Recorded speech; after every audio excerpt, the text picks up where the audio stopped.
Good evening, everybody. We left off on page 258.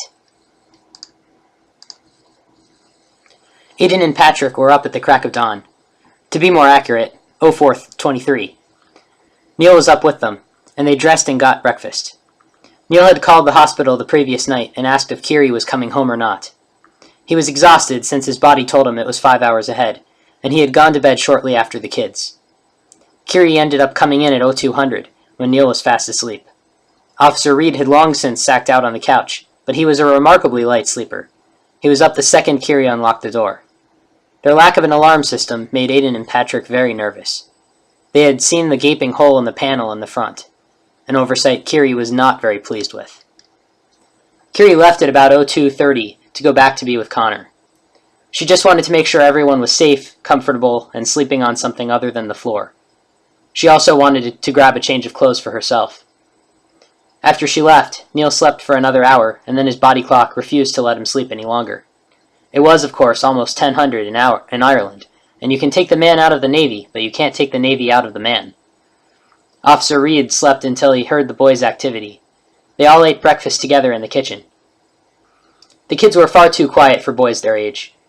Aedan kept looking like he wanted to ask a question, but when Neil made eye contact with the little boy, he looked right back down at his cereal. Officer Reed tried to make conversation. So, what's everybody's favorite color? It was a pathetic attempt, and Neil almost laughed. Sky blue, Aedan said instantly. We can see that, Neil told him with a kind smile. Almost everything Aedan owned was sky blue. He never walked out of the house without at least one piece of apparel that was sky blue. I like cobalt, Patrick said. Cobalt's pretty close to sky blue, Reed commented. They're both variants of blue. Patrick and Aedan nodded. Except sky blue's better, Aedan added. Nuh-uh, Patrick argued. Neither one of you will win this argument, Neil told them. You might as well stop now.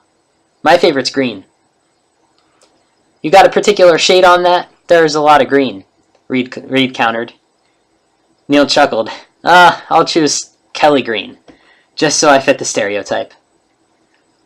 There was some discussion as to what a stereotype was, and then they finished eating. Aedan immediately left to go up to his room. Patrick sat down in front of the television in the family room, and Neil said quietly to Reed, Will you watch him? I want to go talk to Aedan. Reed nodded. Of course. Neil walked up the stairs, taking two at a time, before rounding the corner and knocking on Aidan's closed door. What? Came the reply. It's Uncle Neil. I'd like to talk to you. Will you open the door? There was a pause before the little boy's door opened. Neil walked into the room. It was every bit as neat and tidy as it had been the last time he was here. He had no doubt that the socks, underwear, and other clothes were meticulously organized as well. May I sit on the bed?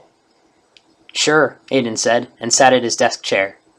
He swiveled around and stared at his uncle, waiting for him to speak. I'd ask what's bothering you, but I have a pretty fair idea, Neil said. Aedan shrugged. You know, Neil said, sighing, you don't have it very easy right now. Kids picking on you at school, and then this happens. Aedan looked like he didn't have any clue how Neil knew about the kids at school. But Neil continued.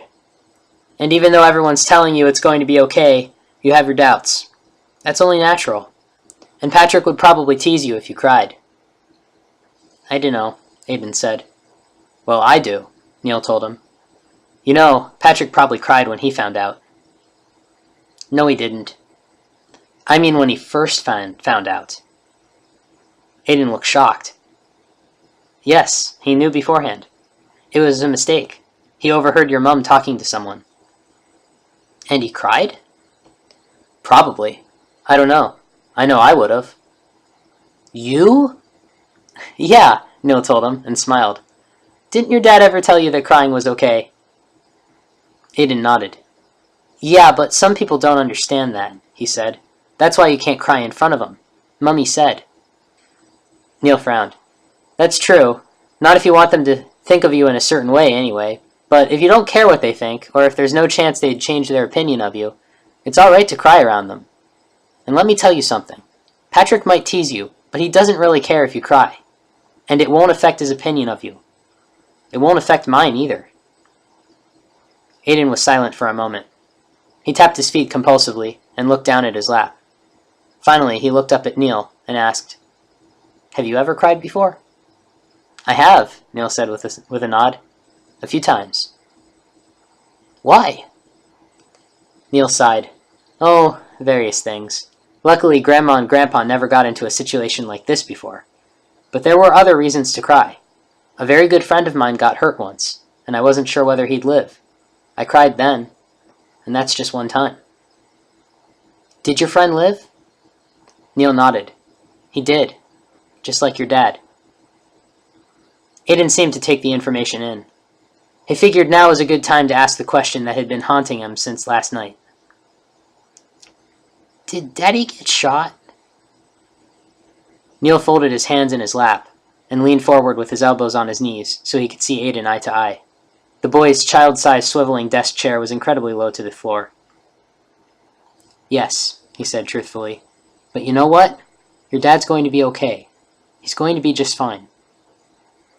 Aedan nodded slowly. His eyes started welling up with tears, and he was so used to holding back at this point that he almost did. But instead, he let it out. "I saw the hole in the panel," he said between sobs. Neil looked at him with sympathetic eyes, and then pulled the boy off the chair and into his lap. He held him in his arms. "It's okay, Aedan. Just let it out. It's all right." While his uncle let him cry, Aedan thought about nothing else but that hole, and how badly the bullet must have hurt his dad. It was hard to believe he was going to be okay. After a few minutes, Aiden's crying slowed, and Neil loosened his hug. He still held his nephew in his lap. "That hole you saw was not from where your dad was shot," he said softly to him. "It's too high up." "Then what was it?" Aedan asked, sniffing. "They probably just wanted to make the alarm stop going off," he said. "And I'm sorry you had to see that. I didn't realize it was there. I think the cleanup crew forgot it." Aedan didn't respond to that. It only comforted him a bit to know that the location was still a mystery. It was in the house somewhere, and everything looked almost the exact same from when he had last seen it. So his daddy could have been shot anywhere in the whole house. It made him scared to see the place he thought it was, but then it also made him scared to not know. Either way, it was just a bad situation. "When will Daddy feel better enough to see Patrick and me?" "I don't know," Neil told him. "Sorry. I'd imagine within the next few days. I promise I'll take you there as soon as he's ready." Aedan nodded. He was quiet for a while, just taking comfort in being in his uncle's strong arms. Neil was perfectly content with holding him for as long as Aedan wanted. "At school," Aedan said, breaking the silence, "Miss Gregory said we should never hit." Neil frowned. "Never? She said that? Who is she, your headmaster?" Aedan nodded. "And she said you should never hit?" Again, Aedan nodded. "I hit Tony on the cheek, and I hit him in the stomach, too." "I take it Tony was picking on you." "He and a bunch of other kids," Aedan confirmed. "They were all making fun of me." "Did they hit you first?" "Aaron kicked me, and Tony grabbed my head like he always does. Mummy showed me how to hit his stomach." Neil nodded. "Well, that's good. Stand up for yourself." "That's what Mummy said, and Daddy said that too. In the car, before he left." Neil held Aedan a little tighter and managed to smile. "Is that the last time you saw him?" Aedan nodded. "Mm-hmm. Well, you'll see him again soon." "Did Daddy stand up for himself?" "Yes," Neil said firmly. "Yes, he did. And sometimes it's not enough, but it's much better to fight until you can't fight anymore." Aedan processed this. "If Daddy hadn't fought back, would they have shot him?" Neil sighed. That was a particularly hard question. He didn't know how to answer it. "I don't know for sure, Aedan. I think they would. Maybe not right then, but later on." Aedan looked confused. "Didn't they see that he was nice? Why would they hurt someone nice? I don't get it." With a frown, Neil told him, Neither do I. I guess the best answer would be that they didn't care. It's a shame you have to learn this at such a young age, but there are people in the world who just don't care, and it's horrible. That's why there are people like your mum who stop them from hurting people. Bad people, Aedan said. Bad people who do bad stuff. They're the people Mummy catches. Neil nodded. Yes, they are. They don't care? That's why they do bad stuff? I think so, Neil said. Why don't they care? Aedan didn't know how anyone could not care about someone as nice as his daddy. It scared him to think that there were people out there who were that mean. He'd take Tony and his friends over them any day. I have no idea, Neil told him. It's a mystery to me, and to many other people too. I suppose if we found out why they didn't care, we might be able to help them. And some people try to do that. It's called therapy. He was pretty sure Aedan and Patrick might need some therapy after this entire ordeal. Therapy. When Mummy catches them, can she give them therapy so they care? Neil smiled. I don't know. Sometimes bad people just need to go right to jail. They shouldn't be anywhere but jail, so they don't hurt other people. Oh, Aedan responded.